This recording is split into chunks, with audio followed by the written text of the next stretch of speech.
back to my channel. Today it's back to the makeup tutorials and I have this look right here for you. It is a halo eye done with some pretty bold colors, but of course you could use more neutral colors. I've included some tips in this video on how you can do a smoky eye, especially if you've got really Asian kind of flat, non-dimensional eyes.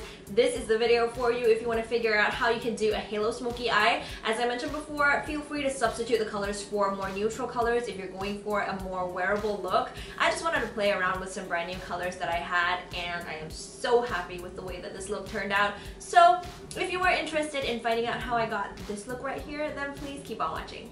I'm gonna start by prepping my skin. I'm gonna go in with the Clinique Moisture Surge 72-Hour Auto-Replenishing Hydrator. Basically, it is a moisturizer. It's extremely hydrating on the skin, and it's also really plumping, which is why I like to use it as a primer underneath my foundation. Moving on to foundation, I'm trying this one out right now, the NARS All Day Luminous Weightless Foundation. Going in with my trusty beauty blender. I've been using this foundation for a while now, and what I like about it is that it's really light on the skin. It barely feels like anything. As far as the all-day claim goes, it is decent. I wouldn't say that it's horrible, but in this kind of Malaysian weather, this kind of tropical weather, it didn't work out very well for my skin. I had to set it, and even with setting it, I still had a bit of problems with it rubbing off and coming off in the middle of the day. But that is also because we have really hot, really humid weather here in Malaysia. Barely anything stays on the skin. Moving on, I'm going in with my Chanel concealer. I am really loving this one of late because it's got a really nice kind of creamy but lightweight texture. Plus, it barely creases underneath the eyes, which I love. And the coverage is really good. Onto powder, and mine looks really horrible. This is the IT Cosmetics Bye Bye Porous HD powder. I'm setting my entire face, but if you feel like you don't have that oily skin or you're in a country with really dry climate, you don't have to do that. Just set any areas that you think would move, like underneath the eyes, or places that you think you would get oily, and that's pretty much it. Now, as you can see, I've already done my brows and primed my lids, so we're gonna jump right into it. I'm going in with this BH Cosmetics Take Me Back to Brazil palette. I just love the colors in here. I'm gonna be starting with the lightest pink color in the palette.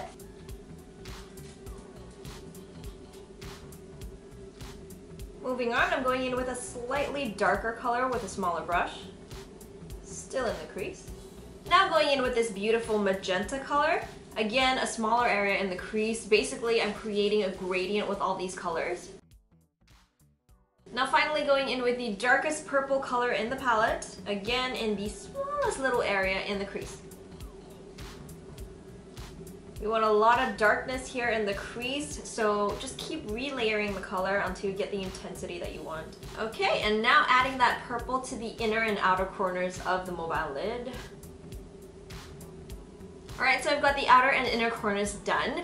One thing I want to mention about doing a halo or a cut crease eye, if you want to make it successful, you have to first establish your crease, especially those of us girls with really shallow eyes.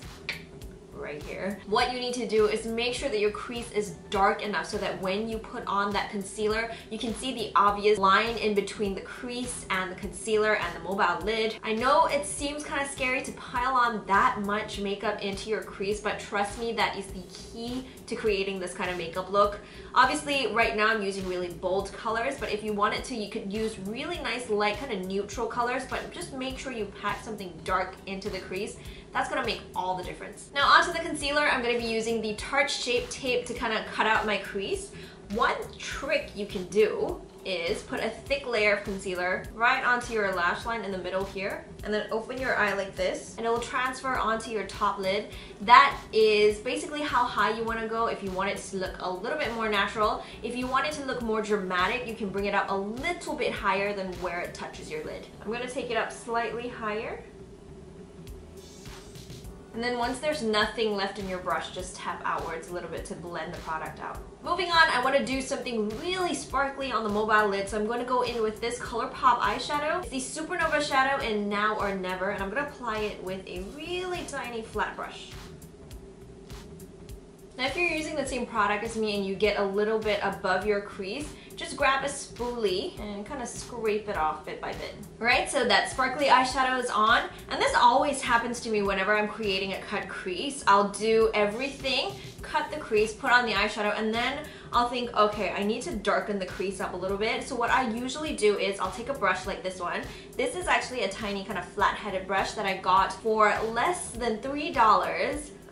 If you want to see the performance of this brush along with the entire set that I got for less than $3, that's in my previous video, which I will link over here right now. So I'll take this brush, dip it into the eyeshadow, and start to deepen that crease and increase the height of the dark crease. And I just wanted to do this to tell you that, you know, sometimes the look doesn't go as you planned, or it looks slightly different, but that doesn't mean that you've screwed it up. You can still go in and make adjustments as and when you feel like. Going back in with a dark purple to darken up the edges. Okay, I think I changed my mind a little bit. I'm now gonna go in with this Makeup Geek pigment. It is in the color Kaleidoscope. I'm gonna mix that in with a bit of the INGLOT Duraline, and that's gonna go onto the lid on top of that Colourpop shadow. Alright, finally, that is done. I'm going back into the lower lash line with this light lilac purple now. Next, INGLOT Gel Liner.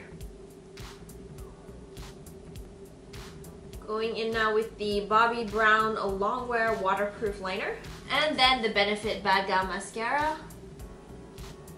Last step for the eyes, I'm just going to use any white pencil. And then I'm going in with this old Alice palette from Urban Decay and taking this color right here. And that's going to go onto that white pencil. And then using that same pigment from the mobile lid.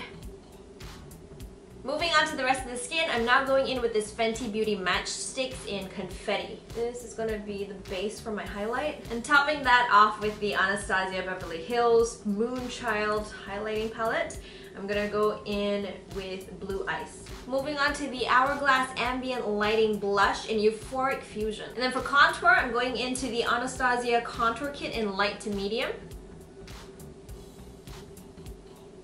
And then finally, for the lips, I'm finishing off with the Marc Jacobs La Marque Liquid Lip in Fawn Over Me. And I'm topping it off with this Dior Addict Ultra Gloss in Famous.